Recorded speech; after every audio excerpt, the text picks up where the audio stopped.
Flirting with a 7-foot alien war goddess was a mistake. Now she won't let me leave her ship. The battle in space was over, but the silence was worse than the fight. Ethan Cross sat alone in the cockpit of his small, broken ship. Sparks fell from the control panel. The oxygen warning light blinked red, steady, and cold. He had maybe 30 minutes left before the air ran out. He leaned back in his chair, chest tight. "Great," he muttered. "This is how I go? Not even a heroic death, just floating trash." Outside, the stars seemed too far away to help him. He had already sent out distress calls, but no one answered. The nearest human fleet was 2 days away. He was alone in enemy territory. Then his radar lit up. Something big, something massive, was moving toward him. The shape appeared from the darkness. A warship, black and silver, so huge it blocked the light of the stars. Its sides were covered with sharp, blade-like armor. Glowing alien symbols ran across its surface. Ethan froze. He knew that design. It belonged to the Varen Empire, warriors known for never taking prisoners, except when they wanted trophies. A deep voice came through his ship's radio, speaking in a language he barely understood. The translation AI kicked in. "Human vessel, power down your systems. You are now under Varen protection." Ethan laughed once under his breath. Protection? Yeah, right. More like under Varen capture, but he had no choice. His ship was dead anyway. He switched off the last working engine. A flash of light, then a loud metallic sound, echoed through his ship. They were docking. He stood, heart pounding, as the airlock opened. She stepped inside, 7 feet tall, broad shoulders, long silver hair that glimmered under the emergency lights, black armor carved with golden edges, her eyes, bright amber, locked onto him like a hawk spotting prey. Commander Vera. He had seen her. Face on war briefings, always with the same warning: do not engage. She was a living legend to her people and a nightmare to his. Ethan swallowed hard. She moved with a calm, dangerous grace, her boots heavy on the metal floor. 2 alien soldiers followed her, their weapons aimed at him. Her gaze swept over him from head to toe, and then, shockingly, she smiled. Not a warm smile, but the kind that said she had already decided his fate. Ethan's mouth moved before his brain could stop it. "Well, you're a lot taller in person, and, dangerously attractive." The soldiers blinked at each other. Vera tilted her head, her smile widening. She said something in her own language. The soldiers laughed quietly. The translator struggled, but finally gave him the meaning. "This human has spirit. I accept his challenge." Ethan frowned. "Challenge? What challenge? I didn't—" She stepped closer, so close he had to tilt his head back to meet her eyes.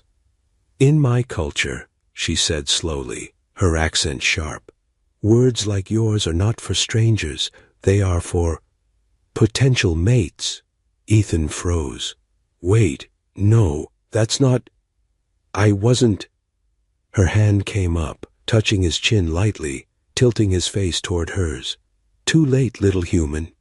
Her voice was soft now, but the steel beneath it was clear. "You will come with me." The soldiers moved forward, but she raised a hand to stop them. Instead, she took Ethan's wrist herself and began walking toward the airlock. Her grip was firm, unbreakable. Ethan struggled. "Hey, hold on. I didn't agree to anything." "You did," she said simply. "You just don't understand yet." They stepped onto her ship's docking bay. The place was enormous. Rows of alien fighters lined up, banners hanging from the ceiling, crew members stopping to stare. Every pair of eyes followed them as she led him through. Whispered words spread like fire. "Who is he?" "Is that her mate?" Ethan tried to protest, but his voice was drowned out by the sound of the ship's engines rumbling to life. She wasn't just rescuing him, she was taking him somewhere. As they entered a lift, he finally asked, "Where are you taking me?" She looked down at him, her amber eyes almost amused. "To my quarters. You need rest. Tomorrow we speak of your role." My role, he repeated. I'm not part of your crew, I'm just... The lift doors opened to a grand hallway, lined with alien symbols and guarded by armored soldiers. She led him past them like he was already hers. At the door to a large chamber, she paused and leaned down so her face was level with his. You may think you are free to leave. You are not. You challenged me, and I will not let you go until I am finished with you. Ethan's stomach tightened. Finished with me? That sounds... Before he could finish, alarms blared through the ship. Red lights flashed. A deep voice announced something in Veyran language. Veyra's eyes narrowed. We are under attack. She grabbed a weapon from the wall and tossed it to him. Stay close, human. If you die now, I will be very disappointed. The floor shook as the first blast hit the ship. Ethan's heart raced. He had been rescued or captured by the most dangerous woman in the galaxy. And now, in the middle of his confusion, they were going into battle. The doors to the command deck opened and Veyra pulled him forward. Stand by my side, she ordered, her voice like thunder. You are mine now, and the crew must see it. Ethan's only thought was, what have I gotten myself into? The lift doors close, and behind them with a heavy metallic thud, cutting off the sound of the crew whispering in the hall. Ethan's heart was still pounding from the sudden battle alarm, but Veyra stood calm, almost relaxed, as the lift carried them deeper into the heart of the ship. Her hand still gripped his wrist. It wasn't a rough hold, but it was unshakable, like iron wrapped in velvet. He looked up at her. You know, most rescues don't start with handcuffs, or whatever this is. She glanced down at his arm, then back at his face. You are not my prisoner, she said. You are my claim. Your claim? Ethan echoed. That sounds worse. Her lips curved slightly. In your human language, I suppose it means, I have chosen you. That's not comforting, he muttered. The lift opened into a vast chamber that took his breath away. The floor was polished black metal, reflecting the glow of shifting blue lights that pulsed along the walls. Strange banners hung from the ceiling, symbols of battles won, enemies defeated.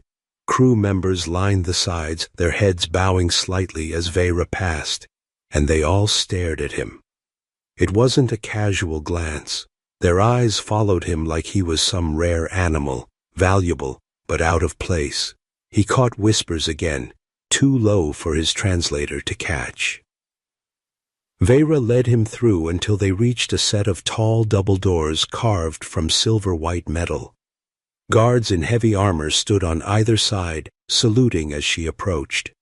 The doors opened without a sound, revealing a space so different from the rest of the warship, it made Ethan stop in the doorway. Her quarters were warm. The walls were smooth and curved, lined with shelves holding strange artifacts, jewelry, weapons, what looked like animal skulls. The floor was covered in soft, dark fabric. In the center was a low bed, large enough to fit 3 of her. A faint scent of something floral filled the air. Ethan stepped inside cautiously. I've seen prison cells nicer than this. You must really want me to feel comfortable?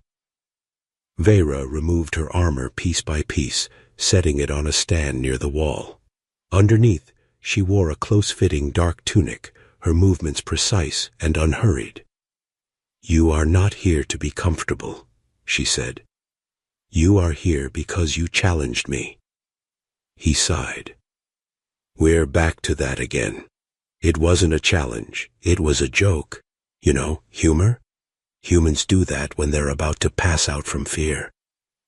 Her eyes locked on his, and for a moment there was no amusement in them at all. In my culture, words spoken in the moment of fear are the truest words of all. Ethan's mouth opened, then closed. He didn't have a comeback for that. She crossed the room and picked up a thin metal band from one of the shelves. It gleamed faintly in the light. Without asking, she took his hand and slid it onto his wrist. The band tightened instantly, fitting perfectly. "What is this?" he asked, trying to pull it off. "A mark," she said simply. "It tells my crew you are under my protection. No one will harm you, unless I allow it." That last part doesn't make me feel better. Vera tilted her head, studying him like she was trying to solve a puzzle. "You are strange. Most humans would be silent by now. Terrified. You keep speaking." "I talk when I'm nervous," he admitted. "And right now, I'm extremely nervous." She smiled faintly as if pleased. "Good. Fear keeps you alive." Before he could reply, the ship shook violently. A deep rumble rolled through the floor. Ethan grabbed the nearest wall to keep his balance. Vera was already moving. "Stay here," she ordered. "Yeah, that's not going to happen," he shot back. Her eyes narrowed slightly. "Do you disobey me already?" He shrugged. "I don't exactly trust strangers who kidnap me and claim me as whatever this is."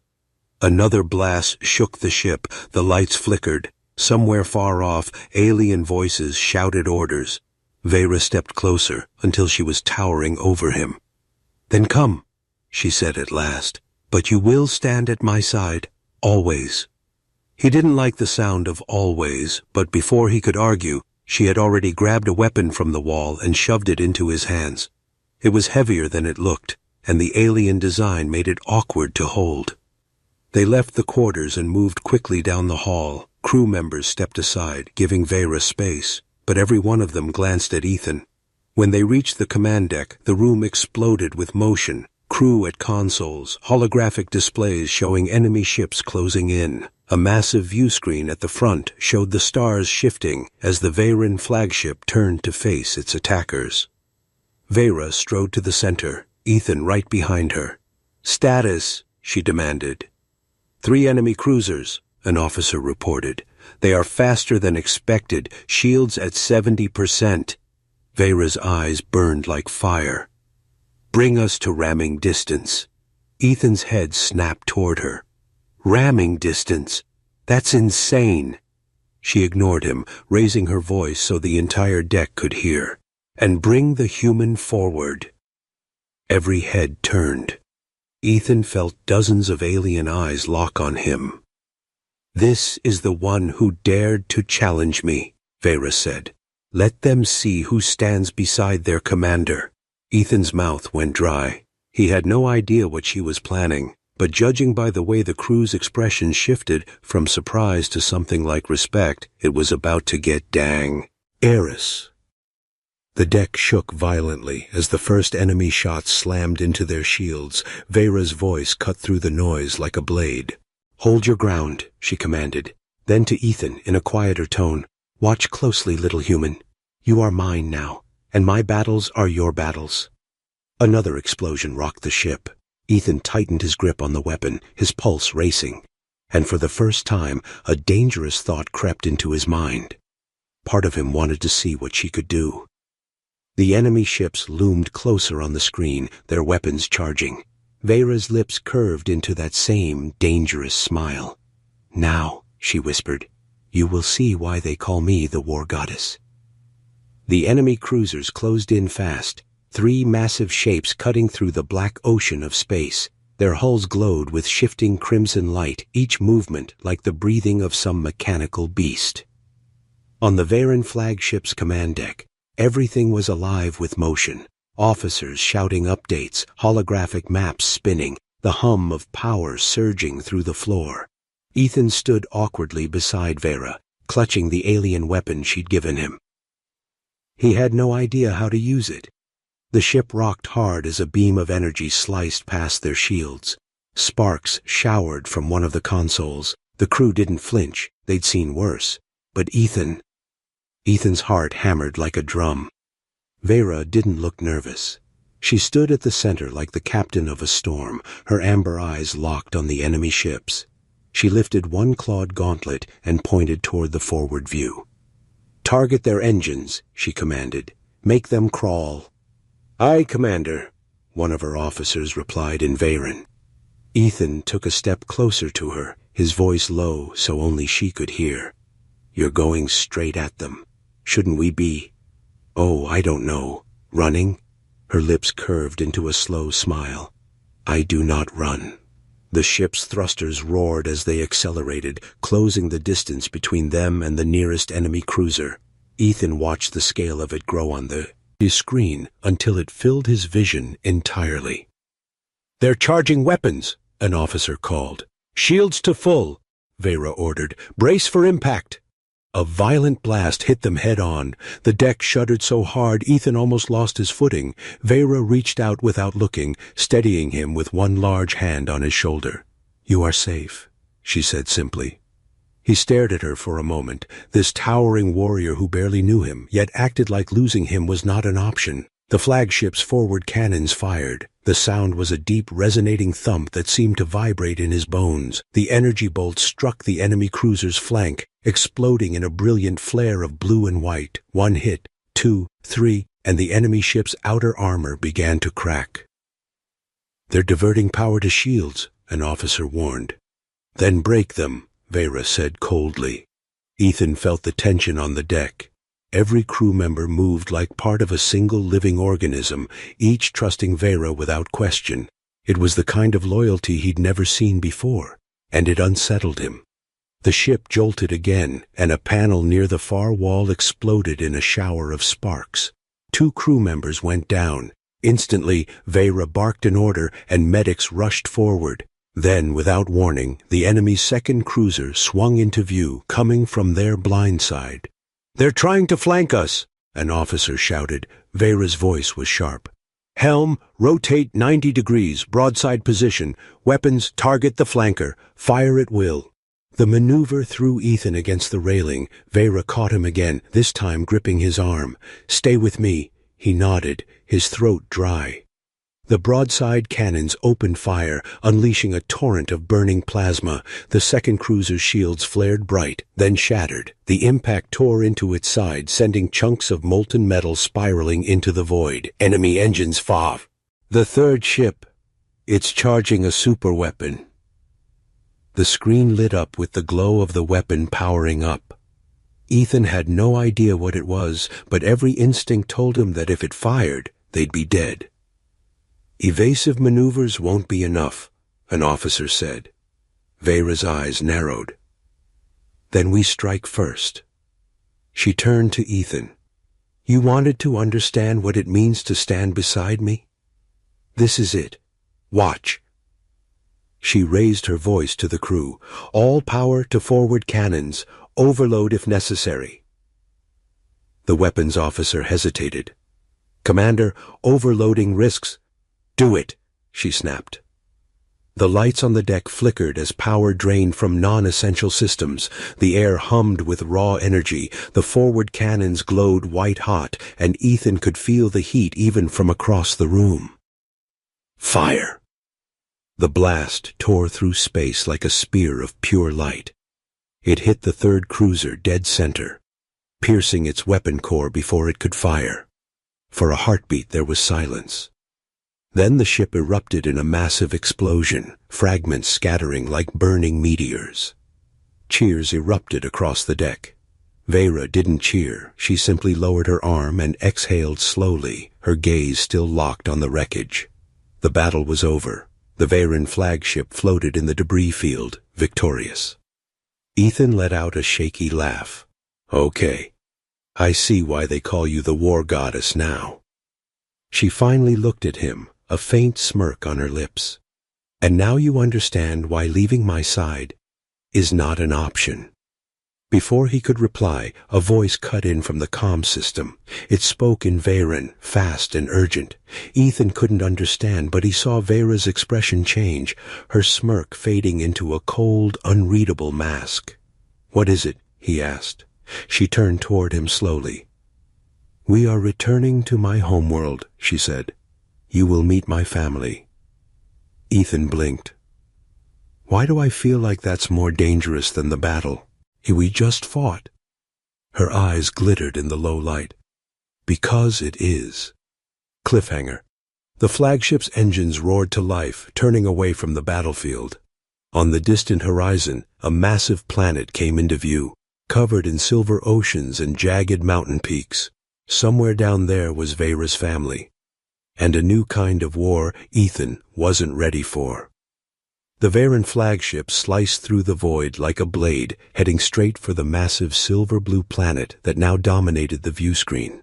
Its oceans shimmered under the distant sun, but even from orbit, Ethan could see the jagged scars across the surface, trenches carved by ancient wars. He stood at the edge of the command deck, watching the planet grow larger. Somewhere down there, Veyra's family was waiting, and if they were anything like her, yeah, he needed a plan. The battle was over, but the ship felt different now. The crew still moved with discipline, but their glances toward him were heavier. Whispered words passed between them when they thought he wasn't listening. The metal band on his wrist felt heavier by the minute, a mark of ownership he never asked for. When the command deck's shift change came, Veyra turned to him. "Rest," she said simply. "We will arrive within 6 hours." He forced a smile. "Sure, rest. That's exactly what I'll do." She studied him for a moment, as if sensing the lie, but then nodded and left with 2 guards at her side. Ethan didn't head to the quarters she'd given him. Instead, he followed a group of engineers down one of the side corridors. He'd spent enough time aboard now to know the general layout, and more importantly, where the hangar bay was. The plan was simple: find a small craft, get inside, get away before anyone noticed. Okay, not simple, but better than wait to be introduced to a family of 7-foot alien warriors. The hangar was massive, an open cavern of metal and light filled with sleek fighter ships and bulky transports. Alien crew moved about, checking systems, loading supplies. No one paid him much attention. The band on his wrist was as good as an access pass. Ethan spotted a small shuttle at the far end, its hatch open, a faint hum from the engines. Perfect. He slipped inside, heart pounding. The controls were alien, but he recognized enough: throttle, navigation, power systems. He'd figure the rest out as he went. He was just strapping in when a deep voice spoke from behind him. "Going somewhere, little human?" He froze. Slowly he turned. Veyra stood in the hatchway. No armor, no weapon, just her tall, imposing figure blocking the only exit. Her eyes were unreadable, but there was no anger in her voice. I was just testing the seat," Ethan said. "Very comfortable. 10 out of 10. She stepped inside, the hatch sealing shut behind her. "You think you can fly this?" He swallowed. "I've flown worse." Her gaze swept over the controls, then back to him. "Do you know what happens if you leave this ship without my Mark's permission? I'm guessing a polite goodbye message?" The corner of her mouth curved. "Your heart stops." Ethan blinked. "You're joking." "Try it," she said softly. The weight of her words settled in. The metal band wasn't just a symbol. It was a leash. He slumped back in the seat. "So that's it. I'm just stuck here." Veyra came closer until she stood over him, her shadow stretching across the console. "You think I brought you here to harm you. You are wrong, but you must understand. My world is not safe for outsiders. If you walk freely, you will be hunted. By your family." Her expression didn't change, especially by my family. Before Ethan could reply, the ship's comms blared with a sudden alarm. "Commander, we have incoming signatures. Multiple vessels closing fast." Veyra's head snapped toward the sound. "Not now," she muttered. She tapped the wall panel, opening a channel. "What vessels?" "Not Veyran," came the tense reply. "Unknown configuration. They are chasing us." Her eyes narrowed. "Bring us to battle readiness. I'm on my way." She looked at Ethan one last time, her tone sharp. "Stay here." "Yeah, sure," he said. "Not going anywhere. Literally." But as she turned to leave, he caught something in her voice, a flicker of tension she hadn't shown even in the last battle. Whoever these ships were, they weren't ordinary enemies. Ethan waited just long enough for her footsteps to fade before he opened the shuttle's systems again. If the band on his wrist really could kill him for leaving, maybe there was another way, something in the ship's computers he could use. He began tapping through the controls, scanning for anything that looked like a security override. Most of it was alien code, but one blinking symbol caught his eye. When he touched it, a distorted voice filled the shuttle. "Human, if you can hear this, you are in danger. She is not your ally. Follow these coordinates if you want to survive." Ethan's pulse spiked. The voice was male, urgent, and definitely not Varen. He stared at the glowing coordinates on the screen. If he stayed, he was trapped. If he went, the band might kill him. But if the voice was telling the truth, maybe this was his only real chance. The shuttle's hatch began to open again, heavy footsteps approaching. Ethan had seconds to decide. Stay and face Vera's mysterious family or gamble everything on the stranger's coordinates. The heavy footsteps outside the shuttle grew louder. Ethan's hand hovered over the coordinates glowing on the display. His throat was dry. He had 2 seconds to decide. Stay or run. The hatch hissed. The shadow of a tall figure stretched across the field. Ethan hit the command. "Engage!" The shuttle roared to life, engines screaming as the blast doors slammed shut behind him. The force threw him back into the seat as the craft shot forward, leaving the hangar bay in a blinding rush of light. Within seconds, alarms filled the cockpit. Warning, unauthorized launch detected. Another alarm joined it. Mark breach attempt detected. Ethan looked down at his wrist. The band was glowing faintly, sending a deep, pulsing heat into his skin. His chest tightened, his heartbeat erratic. Come on," he muttered, forcing himself to focus on the coordinates. He punched them into the nav system, hoping the shuttle's autopilot would make sense of them. The screen displayed a flashing route, straight into the dark stretch of space beyond the planet. Behind him, the flagship's voice echoed over comms. "Human, stop now. Vera." Even through static, her tone was sharp enough to cut steel. "You don't understand," Ethan said, his voice shaking. You will not survive out there," she interrupted. "Whoever spoke to you, they are using you. Turn back." Ethan hesitated, his hand trembling over the throttle. She sounded not angry, but urgent, almost desperate. Then another voice cut in over the comms, male, rough, and familiar from the shuttle's hidden message. "Don't listen to her, human. She's bringing you to her homeworld for a reason, and you won't come back from it." The channel erupted into overlapping shouts, Vera's commands to her crew, the stranger's warnings, the shuttle's own system screaming at him. He made his choice. He killed the comms and pushed the throttle to max. The shuttle darted into the black, stars streaking past. Ethan's chest ached from the heat of the wristband, but the pain didn't peak. It faded, as if the device's connection was breaking. For a brief, wild moment, he felt free. But freedom didn't last. The radar blinked. 3 red dots closing in from behind.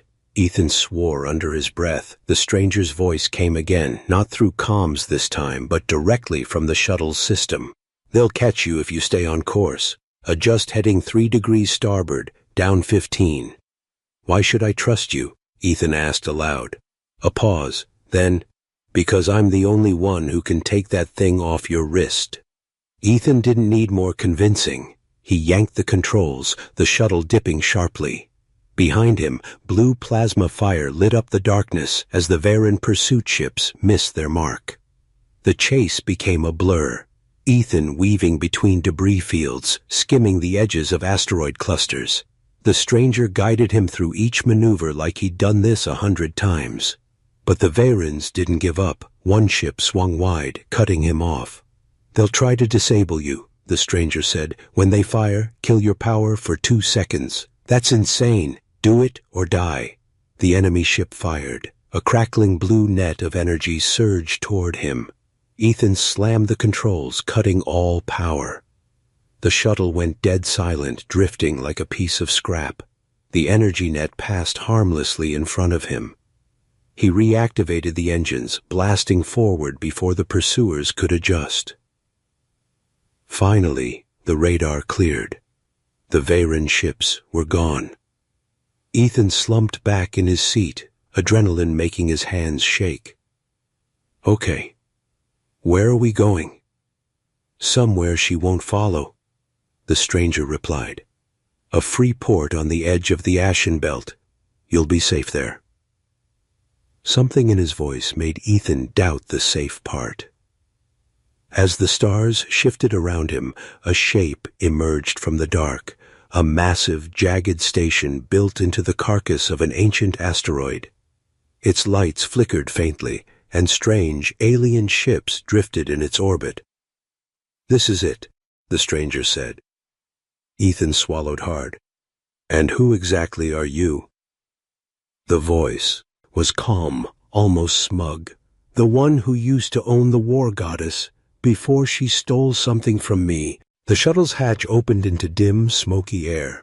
Standing there was a tall figure in worn armor, his face marked with the same glowing tattoos as Vera, but his eyes were colder. Welcome to the Ashen Belt, human, he said. Let's talk about how we kill her. The station smelled of burned metal and stale air. Dim light flickered from strips along the ceiling, throwing jagged shadows across the hangar bay.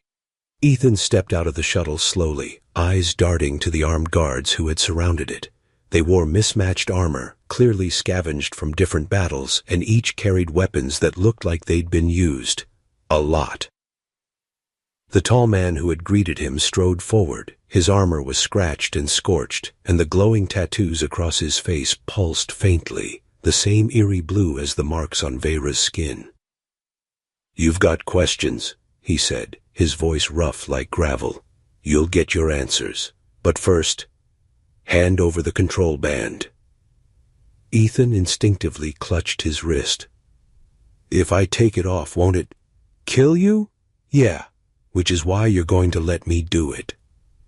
Two of his guards moved in, holding strange devices that hummed with energy. One clamped the device over Ethan's wrist. There was a flash of light, a searing pain, and then silence. The band fell to the ground, lifeless. Ethan stared at his bare skin. You could have fried my arm. The man gave a faint, humorless smile. I'm called Kale, and you've just taken your first step away from her leash. They led him deeper into the station, through twisting corridors carved into asteroid rock. Every wall seemed to carry battle scars, blaster marks, claw scratches, even deep gouges that looked like someone had swung a sword the size of a car. The place was alive with all kinds of aliens, scaled, furred, metallic, watching him with wary eyes. This wasn't a normal spaceport. This was a fortress for those who didn't belong anywhere else.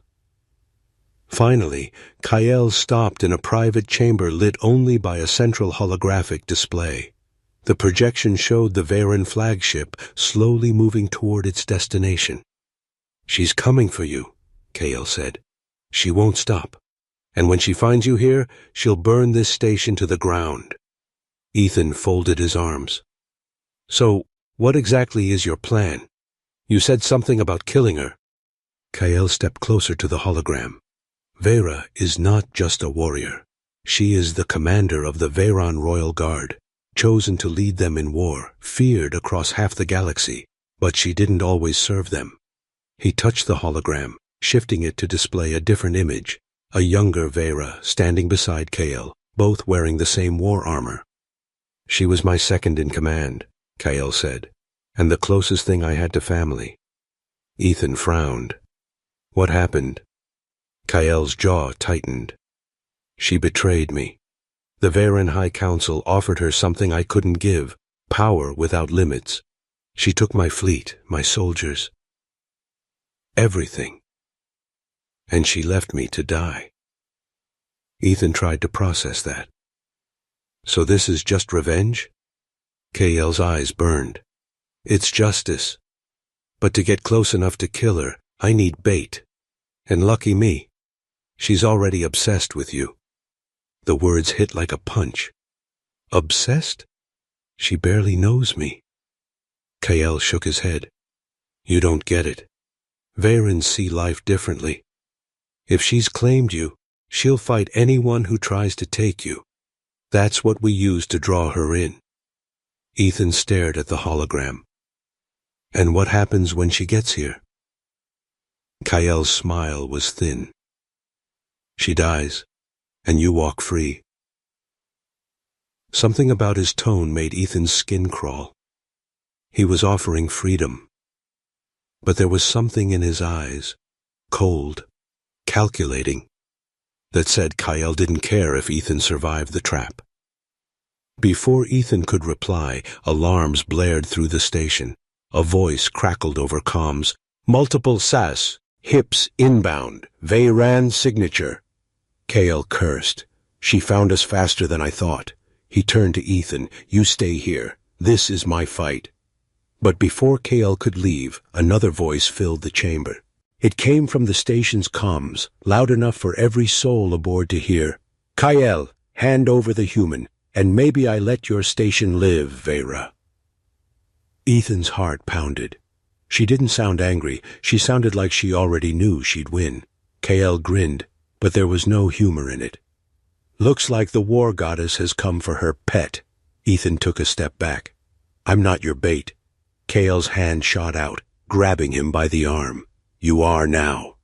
Through the hologram feed, Ethan saw the Vayran flagship emerging from the darkness, its massive cannons glowing. Vayra stood on the command deck, eyes locked on him as if she could see straight through the projection, and she smiled. The hangar shook before the first cannon blast even landed. Dust rained down from the ceiling, and the flickering lights turned blood red as the station's alarm screamed through every corridor. Kael dragged Ethan toward a fortified observation deck, barking orders into his comm. Shields at full. Ready plasma batteries. Focus fire on her forward cannons. The holographic display lit up with tactical readouts. Vayra's flagship was already closing in, its black hull absorbing the light of nearby stars, its massive wings stretching like the shadow of a predator. Smaller escort ships fanned out around it, forming a blockade. Ethan's stomach churned. You can't win against that. Kael's grip tightened. I don't have to win. I just have to kill her. The first salvo slammed into the station's shields, sending a violent tremor through the deck. Energy flared across the shield barrier like lightning in a storm. Kael turned to his second-in-command. Deploy the lure. Ethan's blood went cold. The what? Before he could react, the guard shoved a metal harness over his chest, locking him into place with magnetic clamps. He realized too late that it was connected to a signal beacon. You're broadcasting my location, Ethan shouted, struggling against the straps. Kael didn't even look at him. Exactly. Out in space, the flagship's formation shifted. The smaller escort ships peeled away, creating a direct path to the station's main hangar. She's coming herself, Kael said, almost to himself. Perfect. Minutes later, the airlock doors at the far end of the hangar opened with a slow, mechanical groan. Steam poured in, and through it. Vayra stepped forward. She was taller than Ethan remembered, her armor gleaming black with streaks of molten silver. A massive war spear rested in her hand, its tip glowing faintly with energy. Her eyes locked on him instantly, as if Kael and the dozen armed guards didn't even exist. Ethan, she said, her voice low but carrying across the space. Come with me, now. Kael stepped between them. Over my dead body. Her gaze shifted to him, and her faint smile vanished. That can be arranged. The fight exploded in an instant. Kael lunged forward, blade in hand, moving faster than Ethan thought possible. Vayra met the strike with her spear, the clash releasing a shockwave that rattled the hangar. Sparks rained down as they traded blows, Kael's movements sharp and desperate, Veyra's precise and unrelenting. Around them, guards opened fire. Veyra's spear spun in a blur, deflecting plasma bolts, while Kael cut down anyone foolish enough to get too close. Ethan struggled against the harness, heart pounding. This wasn't a battle. This was a duel years in the making. Kael landed a brutal strike across Veyra's armor, cutting deep. She staggered just for a moment, and her eyes flicked toward Ethan. That moment was all Kael needed. He raised his blade high, aiming for her throat. But instead of finishing the strike, he spun and hurled the blade straight toward Ethan. Ethan's breath caught as time seemed to slow. The blade spun end over end, aiming not to kill, but to destroy the harness. Metal shattered, and the beacon went dark. Kael shouted, "Run!" Veyra roared, slamming her spear into Kael's chest, driving him back. He spat blood but laughed, the sound ragged. "I told you, I'd take something from you." Before Veyra could finish him, Ethan was already sprinting toward the nearest shuttle. He didn't make it far. A massive hand closed around his arm and spun him around. Veyra stood there, breathing hard, armor dented and scorched. Her eyes were fierce, but not furious. "You were leaving?" she asked quietly. Ethan didn't answer. He glanced back. Kael was on the ground, bleeding, but alive. The hangar was collapsing around them as explosions tore through the station's structure. Veyra leaned closer, her voice a whisper only he could hear. "They think I want you because you're mine. They're wrong. I want you because you're the only one who can stop what's coming." Before Ethan could ask what she meant, the floor buckled beneath them. The blast doors behind her slammed shut, cutting off Kael from view. She pulled him into the shuttle with her, sealing the hatch as the station vanished in a blinding explosion behind them. As the shuttle shot into the dark, Veyra keyed in coordinates. The nav display lit up with a destination Ethan had never seen before, a system far outside known space. He turned to her. "What's coming?" Veyra's eyes stayed on the stars. "Something older than our war, and if we don't reach it first, we all die."